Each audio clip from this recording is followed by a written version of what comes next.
Hi guys, welcome to Bhagavad-Gita, highest knowledge which is most important and should be taught prior to anything else in this world, like any education or any career or anything else.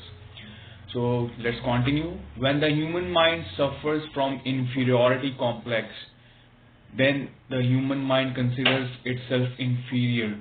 It always starts with the discussion of its superiority. But when there are no inferior persons, the discussion always begins with the superiority of the other. The Duryodhana is saying to Dronacharya, which is the guru of both the Pandavas and Kauravas, which Maharathis, the warriors, are gathered in the army of Pandavas. And that's what he's starting with. This is a big symbolic matter. Ordinary, the talk does not begin with the praise of the enemy. Usually the talk begins with the condemning of the enemy. Usually the talk begins in comparison to praise of one's own army with the enemy. Duryodhana starts to talk about who are the Mahavirs gathered in the army, enemy's army. In my point of view, we should also learn from here that we must know about all our weaknesses before we begin any task, like Duryodhana goes and start observing the enemy side. What kind of a person Duryodhana may be, he is not a person suffering from inferiority complex. He is not a person suffering from the gland of inferiority. And it is interesting that even a good man who suffers from an inferiority complex is worse than a bad man who does not suffer from an inferiority complex. Only he who is absolutely convinced of himself can begin with the praise of another. In my point of view, Duryodhana knows that the opposing army is strong, but they are few in number, so that makes his side even more stronger. Also, he knows that the main members of the army are just there to support him because of their pledge or duty towards the kingdom, but they don't support him from their hearts. He praises the power and is truthful in that sense. This is a fundamental difference it has over the centuries. There were bad men before, there were good men before. It is not that today bad men have increased and the good men have decreased. Even today there are just as many bad men, there are just as many good men. What has been the difference? Like, according to me, people have become more materialistic. Like, they are just into science. They are good, but science does not give you the answer for all of your doubts. Like, they don't know what's the beginning, so that's the problem. People who constantly think of religion keep preaching that people were good earlier and now people have become bad. Such a notion, I think, is fundamentally wrong. There were always bad men and there were always good men. The difference is not so superficial, the difference is very inner. The bad guy didn't even suffer from an inferiority complex before. Today even a good man suffers from an inferiority complex. It has made a difference in the deep. Like today the good man, for example, I will give off myself, like I want to do something but nobody wants to listen to that because people have moved their attention towards something else. Like they have become, if you have watched The Walking Dead, so they have all already become like a zombie. Because if you are just into material, earn money, have sex, and this is the only purpose, so then how can you teach them? It's very difficult to wake them up. And the problem is, actually, I don't agree with this thinking. I think that it goes in between. Like sometimes the good men become more than become then the bad men, and it's an imbalance. It's always, sometimes it's a middle, so it goes on like this and that. But it also depends like what kind of thing is going in the world. Like you don't see any more spiritual people, and like even the people who are spiritual are not actually spiritual. They like the ISKCON people are giving you all wrong concepts, so that's the problem. Today even the best man is good from just outside. He is not convinced within. And keep in mind, the goodness of a man who is not assured of himself cannot be lasting good. It will just be skin deep as the skin. Like it won't go inside the organs. Give a little scratch and his evil will come out. And the evil man who is confident in spite of his evil may someday be changed. Because in a very deep good is built as a foundation, the assurance of oneself.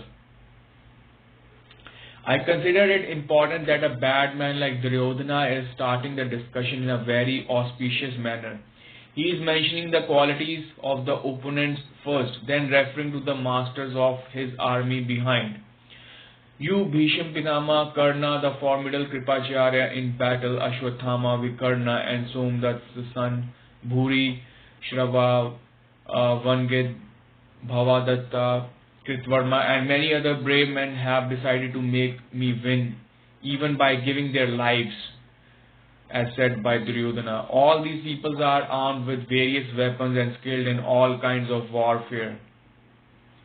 Although our army is not enough for war, so Osho made it wrong, it's not like that. According to me, it should be enough for war. Like Duryodhana's army was more in quantity and he also thought they are more powerful. So this one is wrong as per me. Yet its protector is Bhisham Pitama, so he is also enough for victory. The army of the Pandavas standing in front is insufficient for the war, but also being protected from Bhimsena. Bhimsena was the second eldest of the Pandavas, the opponent side, which were fighting with the on Arjuna's side against Duryodhana. Our victory is under Bhisham Pitama. Bhisham Pitama is the grandfather, and he is for both, because both of them are cousins. So they are having the common grandfather, Bhisham Pitama, who has a boon that he can only die when he wishes to die. But he can be heartily bad. You can make him suffer, but he can only die when he wishes to die. So all of you should protect Bhishma by standing in your respective places on the fronts. That was ordered by Duryodhana. So there is a question asked from Osho, and people say Osho, like they symbolizes Osho as God or Lord. They have made him God and or Lord. So that's how they like ask the question. So Lord, in Srimad Bhagavad-Gita, all the burden is on Arjuna, and here in Gita, Duryodhana says Bhima is the protector of the Pandavas and Bhishma is of Kauravas, the grandfather. So couldn't the idea of placing Bhima in front of Bhishma be that Duryodhana sees Bhima as his competitor? This point is worth considering. The whole war is on the axis of Arjuna, but it is thought from behind, after the war, on the conclusion of the war. Those who know the full fruits of the war will say that the whole war has evolved on the axis of Arjuna. But those who stood at the outset of the war could not think so. For Duryodhana, all the possibility of war arose from Bhima. There were reasons for that. Even Duryodhana could not trust a good man like Arjuna to fight. Arjuna may be shaky. It's a possibility that comes in Duryodhana's mind, that he might run away. Duryodhana also has a deep unconscious realization that Arjuna can run away from the battle. If the war lasts, it will rest on Bhima, the second eldest of the Pandava. Lesser intelligence but more powerful people like Bhima can be trusted for war. Arjuna is intelligent, there is wisdom, but there is doubt. And when there is doubt, there is a conflict. Arjuna is thoughtful. When there is thoughtfulness, there is the ability to think of the whole perspective, the whole angle. It is difficult to blindly land in a terrible situation like war, like a war there. Duryodhana can rely on Bhima for war, so he 100% knows that this guy won't back off. There is a deep harmony between Bhima and Duryodhana.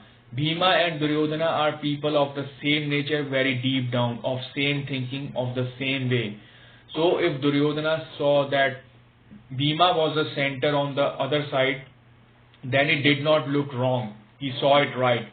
And the Gita also proves that Arjuna has run away, or Arjuna has appeared to be an escapist. He wants to avoid the war at any cost. This is a possibility of a person like Arjuna. The war has been heavy for Arjuna.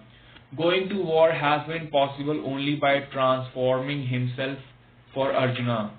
Like even if he level up, like if you watch Dragon Ball Z, like you know how they level up and keep on increasing. So that's life. That's basically life. So last level is Krishna. Like they after that is finished. Arjuna has been able to agree to war only by reaching a new level. Bhima was ready for battle on the same plane as he was. War is spontaneous for Bhima just as it is spontaneous for Duryodhana. So Duryodhana sees Bhima in the center. So it is not accidental. But this was the beginning of the war. Duryodhana does not know what will be the end of the war. We know that. And keep in mind, life often ends as it begins. Often the end is always undecided. The end is always invisible. Often what we think does not happen.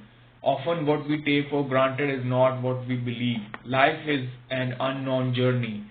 Therefore, in the early moments of life, in the initial moments of any event, what is thought of does not become the final results, what we initially think. And we may not be trying to create fate, but we are not able to decide fate. The result is something else. Only Bhagavad-Gita is fixed, guys.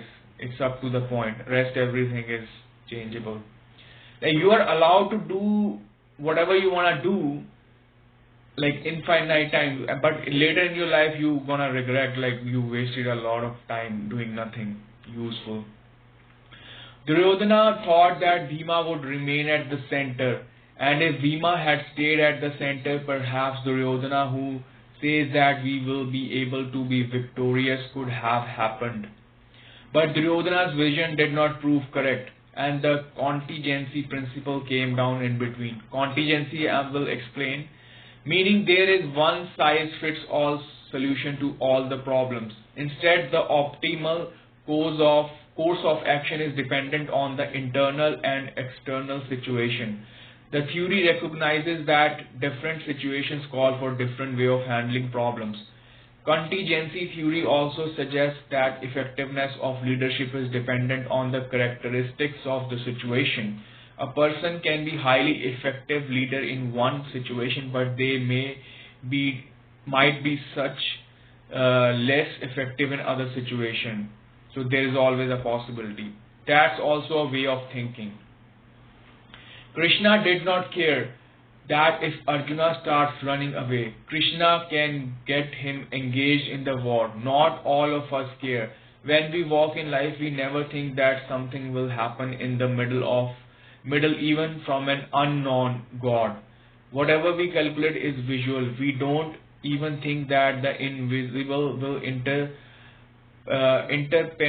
penetrate in the middle, and the invisible will also come down in between. So only few people think like that. The invisible in the form of Krishna has described the middle, has descended into the middle, and the whole story has changed.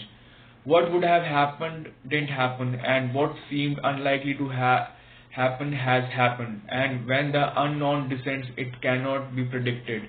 So when Krishna started pushing the fleeing Arjuna into battle, whoever reads this story for the first time cannot help but be shocked. He gets shocked, like how come this happened.